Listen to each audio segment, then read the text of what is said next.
Hello and welcome to this lesson. So in this lesson we're looking at another example. We're looking at another swing trade example. This is the pound USD daily chart. So we're going to break down this setup example using this order block right here.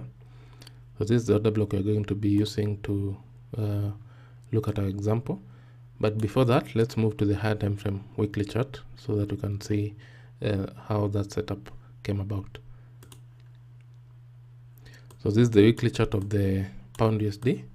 So as you can see, we were bullish actually in this instance. So our setup example comes in here. So the market has been bullish on the weekly chart, and then we created this fair value gap on the weekly chart that the market came back to retest. So our example actually comes in inside that fair value gap on the weekly chart. So we have a key level, we have a bullish order flow. So basically when we move to the daily chart, we can see that we have a high probability order block. So on the daily chart, this is our example. So you can see this is that weekly, this is that 1 week fair value gap. So that's that 1 week fair value gap. And then we took out some sell side liquidity inside that 1 week fair value gap right there. Once we took out those liquidities, you can see the market aggressively broke above that.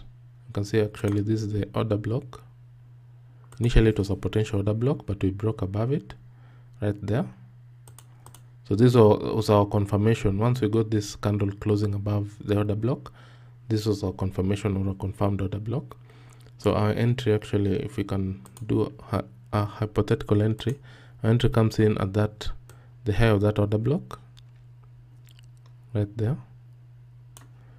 Then our stop loss comes below the order block, plus maybe you just subtract a few pips. So that's the low of the order block, maybe just a few pips below it.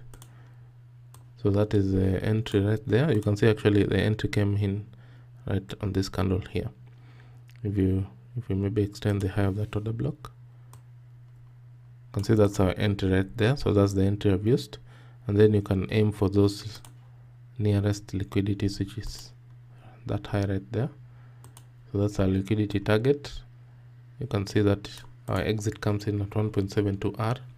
So that is how you can trade that order block, and this example actually showcases how easy that order block is to identify and how easy it is actually to trade the order block.